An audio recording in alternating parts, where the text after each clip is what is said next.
আসসালামু আলাইকুম। কেমন আছেন সবাই? আশা করছি আল্লাহর রহমতে ভালো আছেন। আলহামদুলিল্লাহ, আমরাও ভালো আছি। আমার আরও একটি নতুন ব্লগে সবাইকে জানাই স্বাগত। এখন বাজে সকাল 7টা আর এখন থেকে আমি আমার ব্লগটা স্টার্ট করছি। আই হোপ আমার আজকের ভিডিওটি আপনাদের ভালো লাগবে। সকালে সবাই ঘুম থেকে উঠে গিয়েছে আর এখন তো একটু রুমটা ঝাড়ু দিয়ে নিচ্ছি, কেননা রুমটা সকালে উঠেই আগে যদি ঝাড় দিতে না পারি তাহলে পায়ের ভিতরে অনেকটা ময়লা কিচকিচ করে আর একদমই ভালো লাগে না, একটুও পা দিতে ইচ্ছা করে না। তো সেই কারণে আগে রুমটা ঝাড়ু দিয়ে নিচ্ছি, ঝাড়ু দিয়ে নিয়ে তারপর অন্য কাজে হাত দিব। আর আজ একটু ঘরটা ডিপ ক্লিন করার ইচ্ছা আছে, দেখা যাক কতদূর কী করতে পারি। বিশেষ করে রান্নাঘরটা প্রত্যেকটা দিন তো আর সময় হয়ে ওঠে না যে প্রত্যেকটা জিনিস একটু করে ক্লিন করব। আসলে অনেকটা পরিমাণ ব্যস্ত থাকি, তো সেই কারণে আর হয়ে ওঠে না। তো এখানে দেখুন কি পরিমাণে ইঁদুর এসেছে, কৌটা কেটেছে আর একটু ভুট্টা ছিল, সেই ভুট্টাগুলো কেটে কেটে কুচি কুচি করে রেখেছে।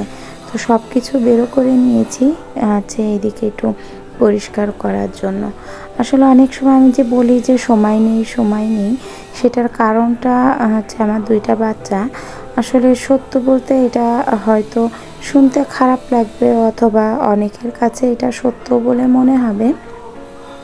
তো আমার মতো যারা মায়েরা আছে আর কি, যে দুইটা বাচ্চা তাদের সামাল দিতে হয়, দুইটা বাচ্চার কন্টিনিউ পড়াশুনো এবং দুইটা বাচ্চার ভবিষ্যতের কথা চিন্তা করে, ভবিষ্যতের কথা মাথায় রেখে তাদের পড়াশুনোটার দিকে একটু খেয়াল রাখতে হয়। কিন্তু সেই সমস্ত মায়েদের ক্ষেত্রে দেখা যায় একটু সময়টা কম থাকে। এই যে ইউটিউব করব, ভিডিও করব, এগুলোতে সময় একদমই কম পাওয়া যায়।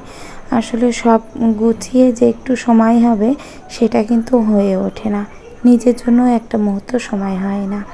তো দুইটা বাচ্চার সামাল দিতে গিয়ে অনেকটা পরিমাণে হিমশিম খেয়ে যায়। আমি দেখেছি এই ইউটিউবে অনেকেই দেখা যাচ্ছে আমার মতো আসছে, খুব আগ্রহ নিয়ে কাজ করছে এবং 1-2 বছর কাজ করার পরে তাদের হয়তো মনিটাইজেশনও অন হয়ে গেছে, কিন্তু সঠিকভাবে কাজটা আর করতে পারছে না। তার কারণ কি বলুন তো? ওই বাচ্চাদের নিয়ে আসলে আমাদের মূল টার্গেটই তো বাচ্চা বড় করা, বাচ্চার ভবিষ্যৎ এবং বাচ্চাটা যাতে ভালো লেখাপড়া করতে পারে। তো ওদেরকে এই সময়টা দিতে গেলে আপনি কখনো ইউটিউবে ঠিকঠাকভাবে সময় দিতে পারবেন না, সময় মেনটেন করতে পারবেন না। যদি আপনার বাচ্চার প্রতি আপনার অতিরিক্ত কেয়ার থাকে, যে বাচ্চা টিউশনে যাচ্ছে তার সাথে যেতে হবে, বাচ্চা টিউশন থেকে আসছে তাকে সঠিক খাবার দিতে হবে, নাস্তা দিতে হবে, ঘর দোর গোছাতে হবে। তো এই যে বাইরে অনেকটা সময় দেওয়া হয়, এই কারণেই দেখা যাচ্ছে আমরা ইউটিউবটা একটু ঢিলা করে দিই, মানে ইউটিউবে কাজটা একটু কমিয়ে দিই। আর এক্ষেত্রে আমাদের দেখা যাচ্ছে অনেকেই ভিউজ অনেক দূর এগিয়ে গেছে, কিন্তু আমরা অনেক বছর থাকা সত্ত্বেও ইউটিউবে তেমনভাবে এগোতে পারিনি। তবেও কষ্ট নেই, দুঃখ নেই, তার কারণ আমার ইউটিউব থেকে আর্নিং করে আমি সংসার চালাই না। তো যতটুকু করি দেখা যাক আল্লাহ কী করে, আর সেইভাবে যদি কখনো হবে, আর যদি না হয় তাহলে থেকে যাবে স্মৃতি হিসেবে। তো করতেই হবে এমন কোনো কথা নেই, আবার একেবারে যে ছেড়ে দিব করব না সেটাও কিন্তু নয়। আমি চাই আমার ছোট ছোট যে দুইটা বাচ্চা, ছোট বলতে আমার ছেলেটা একদমই ছোট নয়, যথেষ্ট বড় হয়ে গেছে, এই তো 14 বছর পুরে গেল। তো ওর 13 বছর পুরে 14ই পড়েছে। তো ও যথেষ্ট বড় হয়ে গেছে আর মেয়েটা একটু ছোট, মেয়েটা 6 রানিং চলছে। তো এদিকে দেখা যাচ্ছে দুইটা বাচ্চা দুই রকমের টিফিন, হাজবেন্ডের টিফিন, তাছাড়া মেয়েকে নিয়ে তো 2-2.5 ঘন্টা স্কুলেই বসে থাকা লাগে। তো ওকে তো টিউশনি দিতে পারছি না, বেশ কয়েকদিন থেকেই বলছি। তো ওকে আমি নিজেই বাসায় পড়াই, সেটার আলাদা একটা সময় লাগে। আর তাছাড়া সংসারে তো অনেক ধরনের কাজ আছে, মুরগি পুষেছি, আবার কিছু কবুতর আছে। তো সব কিছুর দিক দেখাশুনো করে ইউটিউবে যে এডিট করা, ভয়েস দেয়া, এই জিনিসটা আর হয়ে ওঠে না। যদিও বা কাজটা কোনো রকমে ক্যামেরাটা অন করে রাখি, তবুও এডিট করার সময়টা আর হয় না। কেননা রাত 12টা পর্যন্ত ওই তো চলতেই থাকে। ছেলের পড়াশুনোটা একটু দেখানো, মেয়েরটা দেখানো, তাছাড়া নিজের শরীরটারও তো মানে অনেকটা খারাপ, তো সেটাও দেখতে হয় আমাকে। তো সব কিছু মিলিয়ে আমাদের মতো অনেকেই এখন ইউটিউবে দেখবেন সপ্তাহে হয়তো একবার অথবা 2বার ভিডিওটা দেয়। তো এই যে কন্টেনার বোতলটা দেখছেন, এই বোতলটা আমার হাজব্যান্ড হাতে করে কিনে নিয়ে এসেছে। আমার খুব শখের একটা জিনিস হয়েছে। তার কারণ হচ্ছে আমার হাজব্যান্ড হাতে করে কখনো কোনো সংসারের জিনিস আনে না তেমন একটা। মানে আমি বলে দিব যে এই জিনিসটা নিয়ে আসো, ও ঠিক সেইভাবে সেই জিনিসটা নিয়ে আসে। কিন্তু সংসারের জন্য একটা বাটি, একটা প্লেট, কি একটা গ্লাস নিয়ে আসবে, তো এমনটা কখনো হয় না। তবে এটা দেখছি হঠাৎ করে কিনে নিয়ে আসছে। তো আমি এবার জিজ্ঞাসা করছি, কারোর সাথে কি আজকে গিয়েছিলে বাজারে, যে এটা নিয়ে আসছো তুমি? তো আমাকে বলছে না, আমি ওষুধ কিনতে গিয়েছিলাম। তো ওষুধ কেনার সময় ফার্মেসির পাশে দেখে একটা মুরব্বি বিক্রি করছে বোতল, বেশ দেখে ভালো লাগলো। তা মনে হলো নিয়ে যাই, তুমি খুশি হবা। তো শুনেও ভালো লাগলো। যে যাই হোক, খুব সিম্পল ছোট জিনিস হলেও একটা দিয়ে তো অন্তত শুরু হয়েছে, একটা হলেও তো এনেছে। তো সেই কারণে এটা আমার খুব শখের জিনিস, যে আমার হাজব্যান্ডের এই প্রথম হাতে করে একটা জিনিস নিয়ে আসলো আমার সংসারের জন্য। তো এইদিকে রান্নাঘর পুরোটা গোছানো হয়ে গেছে, পুরো একদম কৌটো কাটা ধুয়ে পরিষ্কার করে ক্লিন করে নিয়েছি। আর এই যে সিঙ্কটাও একটু ধুয়ে নিচ্ছি। আমার এই সিঙ্কটা অনেক পছন্দ করে কিনেছিলাম, কিন্তু রাখতে পারলাম না। তার কারণ হচ্ছে এই যে টাইলসটা পরিষ্কার করতে গিয়েছি, প্রথমে তো বুঝতে পারিনি যে টাইলসটা এই ভিক্সল দিলে সেগুলো চুয়ে চুয়ে এসে পড়বে। তো সে কারণে একটু দাগ দাগ হয়ে গেছে। যদিও বা সবসময় একটু মেজে ধুয়ে রাখি, পরিষ্কার রাখার চেষ্টা করি, তবুও ওই দাগটা কখনো ওঠেই না। তো এই কারণে শখের জিনিসটাও আর কি ঠিক রাখতে পারিনি আমি।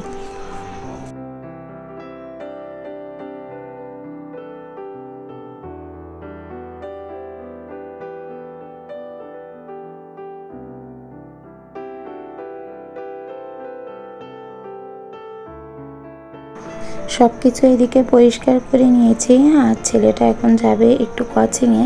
আর এত সব পরিষ্কার করে রান্না বান্নাও তো করতে হয়েছে, করে গুছিয়ে উঠতে যে অনেকটা টাইম চলে গেছে। এখন বাজে বেলা 3টা, আর এই 3টার সময় ছেলেকে ভাত দিব।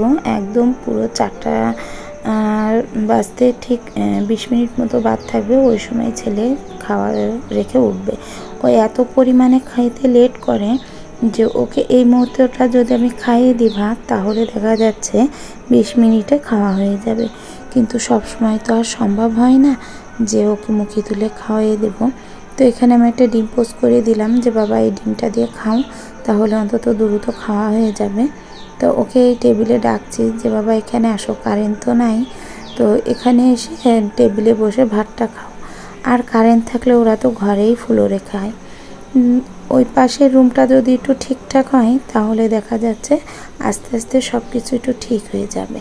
তো দেখা যাক আল্লাহ কবে রাজি হয় যে ওই পাশের ঘরে হাত দেওয়ার জন্য।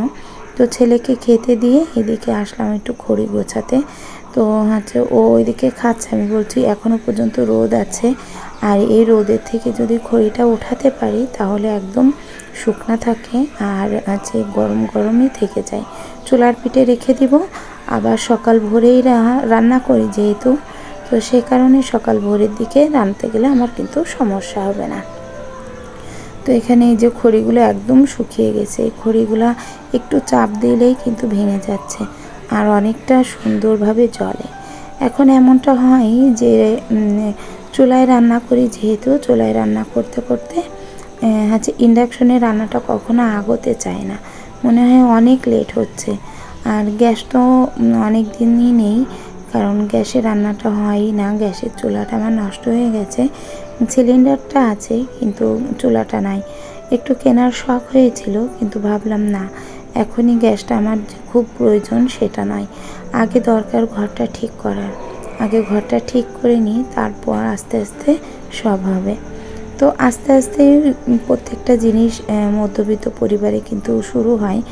তার কারণ আমরা একবারে সব কিছু করে উঠতে পারি না। তো এদিকে রান্নাঘরে নিয়ে গেলাম, খড়িগুলা নিয়ে নিচে আসলাম। নিচে এসে মুরগির বাচ্চাগুলো একটু ছেড়ে দিচ্ছি, ছেড়ে দিয়ে ওদেরকে একটু খেতে দিলাম। এই যে এখানে ওরা খাচ্ছে। তো এখানে হচ্ছে আমার টাইগার মুরগির বাচ্চা হচ্ছে টাইগার মুরগির ডিম হচ্ছে আমার দেশি মুরগির কোলে দিয়েছিলাম ফোটানোর জন্য তাওয়ায় বসিয়ে। তো ওখান থেকে প্রত্যেকটা বাচ্চাই ফুটেছে, আর 2 থেকে 3টা ডিম বাওয়া হয়েছে, মানে ফুটেনি। তো হতেই পারে। তো এখানে বাচ্চাগুলো আলহামদুলিল্লাহ ভালো আছে, মাশাল্লাহ বলতে ভুলবেন না। তার কারণ হচ্ছে আমাদের প্রত্যেকটা জিনিসে মাশাল্লাহ বলে নজর লাগে না। তো কার নজর কখন কিভাবে প্রত্যেকটা মানে যে কোনো জিনিসের প্রতি পড়ে যায় আমরা কিন্তু নিজেরাও জানি না। আমার নিজের নজরও আমার নিজের জিনিসের প্রতিও লাগতে পারে।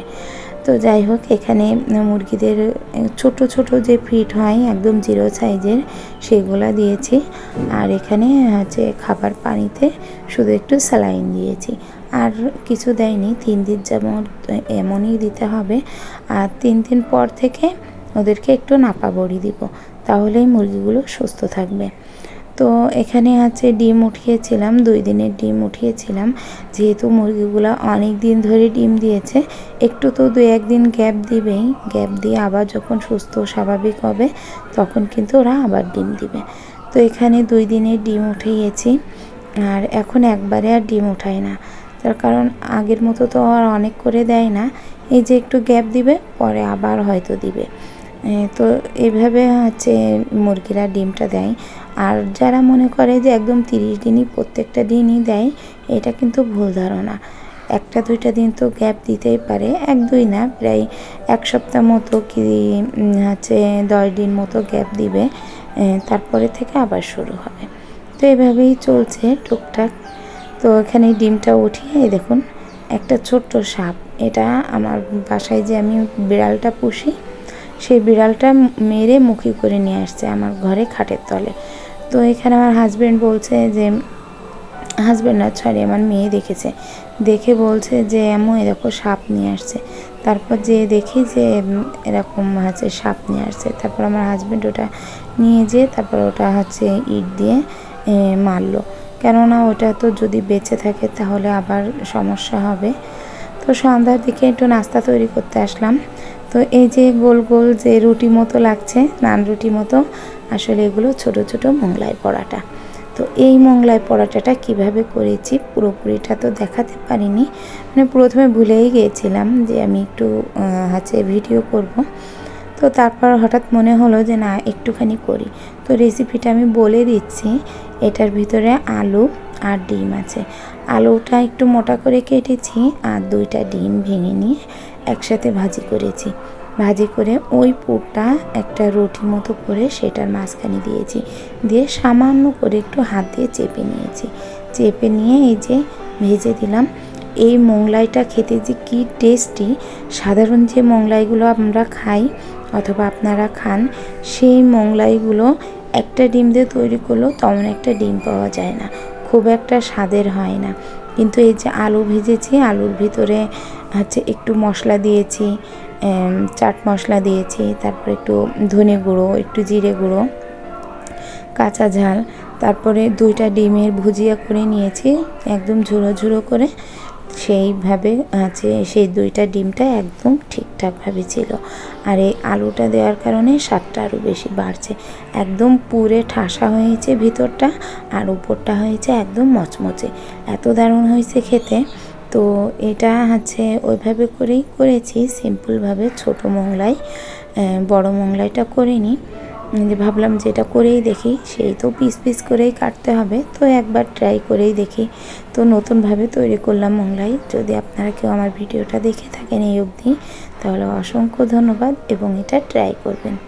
আর আমার চ্যানেলটা যারা সাবস্ক্রাইব করে ফেলেছেন তাদেরকে অসংখ্য ধন্যবাদ।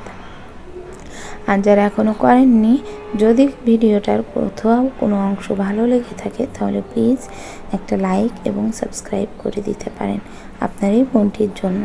তো শুয়েই পড়েছিলাম, এদিকে আমার ভাইটা এসে ডাক দিল, যা ওঠো তোমার জন্য চিকেন শর্মা এনেছি।